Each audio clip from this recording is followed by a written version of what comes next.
bienvenue sur le plateau de Direct TV. C'est Marianne Monsaï à la présentation. C'est un nouveau jour qui se lève sur la capitale, Kinshasa. J'espère que vous êtes bien réveillés où vous êtes.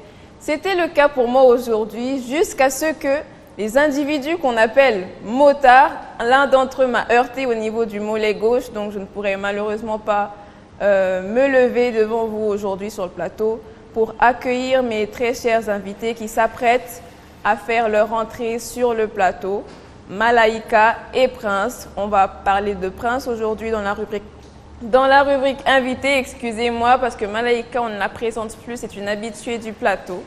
Donc, bonjour Marianne. Bonjour. Bonjour Prince. Bonjour Marianne. Comment tu vas?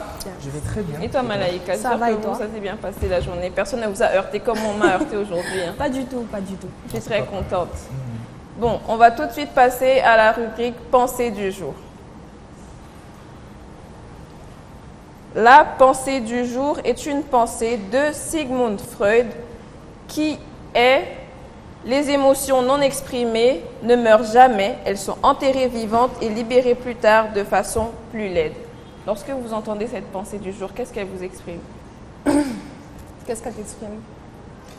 Eh bien, pour ma part, quand j'entends cette pensée, beaucoup de pensées traversent mon esprit, mais de manière pragmatique, je dirais que oui, d'une certaine manière, les pensées qu'on refoule, c'est-à-dire qu'on cache au fond de soi, après un moment, ça explose en fait. C'est comme si vous compressez quelque chose et au final, quand ça dépasse la limite, voilà, ça finit par exploser. Et puis, en anglais, we used to say, he who embraces too much fails to secure. Right? Donc, quand il y a excès d'émotions, garder au fond, à un moment, voilà, c'est pas bon. Sometimes we have to let it go. Je comprends. Et c'est déjà arrivé une situation comme ça où tu t'es vraiment dit, en tout cas là c'est trop, allez, paf, tu as éclaté? Bon, je suis quelqu'un de nature assez calme, mais oui, je crois dans certaines situations, oui, c'est arrivé des fois que je me dise, bon voilà, il y en a marre. Trop, c'est trop. Yeah. Et toi Malaïka? Oui, c'est déjà arrivé une fois, je crois. J'ai beaucoup gardé, à un moment j'ai explosé et j'ai fini par regretter. Donc c'est mieux de se défouler au bon moment. Comme on dit, c'est des expressions qui sont non exprimées. Il y a des gens qui ont une difficulté d'exprimer ce qu'ils ressentent. Ils ont l'habitude de se laisser juste absorber par la situation, submerger, et au final, on ne les reconnaît pas. Comme on dit, il faut se méfier de l'eau qui dort. Exactement. Les personnes très calmes, généralement, il faut qu'on se dise attention, parce que si cette personne s'énerve, c'est vraiment compliqué. Vous n'allez pas la reconnaître. Vous n'allez vraiment pas la reconnaître. Exactement. Mais ce n'est pas juste la colère, il y a le stress aussi. Lorsqu'on est stressé et qu'on n'essaye pas de se détendre, on est tout le temps submergé, on se rajoute des tâches. C'est là que ça devient compliqué, n'est-ce pas? Oui, exactement. Vous avez déjà été dans des situations stressantes comme ça, où vous êtes vraiment dit non, là vraiment j'abandonne, je rentre chez moi, je laisse tomber, on se reverra seulement un autre jour? Disons que moi, c'est déjà arrivé, mais je n'ai pas abandonné. Mais ça arrive des fois d'être stressé, submergé, mais comme tu l'as dit, c'est mieux de relaxer, d'être plus calme, détendu, parce que le stress ne mène à rien de bon.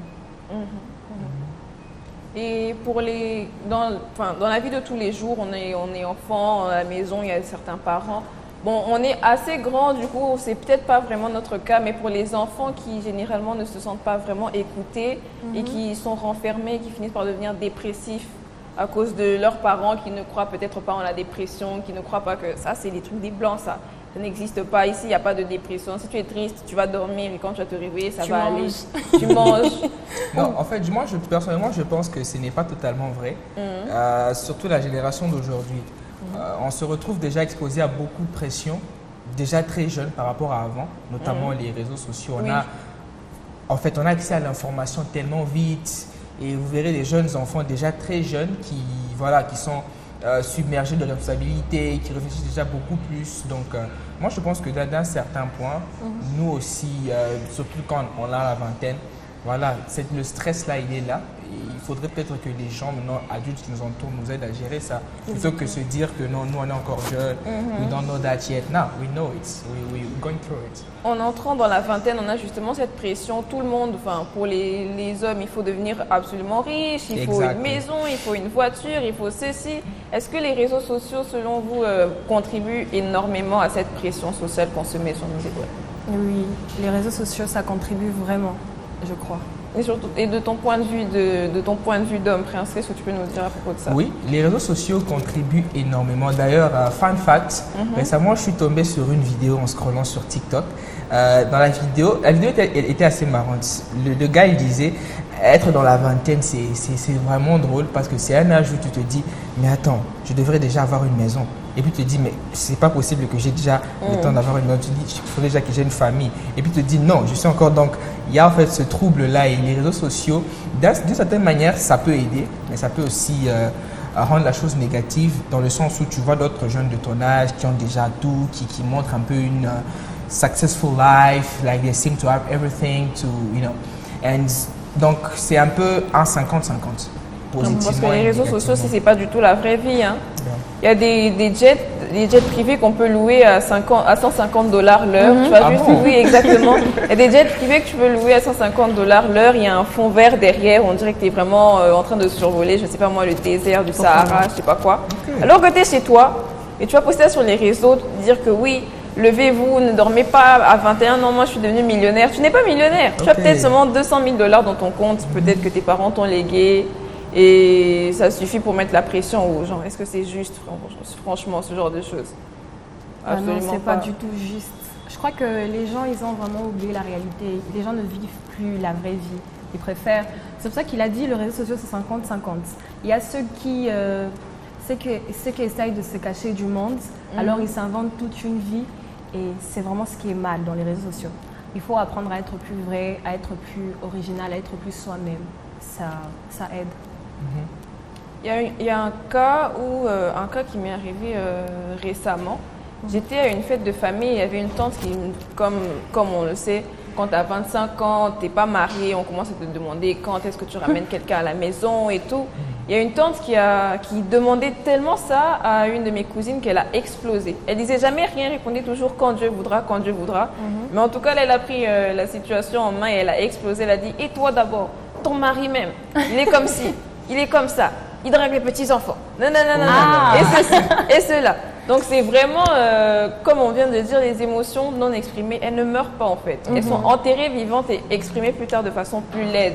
Peut-être qu'en temps normal, elle aurait juste dit non, évite de parler de ma vie ou mêle-toi de tes oignons. Mais parce qu'elle a tellement duré, sans rien dire, sans s'exprimer, bah pouf. Elle a commencé à dire des choses, on était tous là, elle a craqué.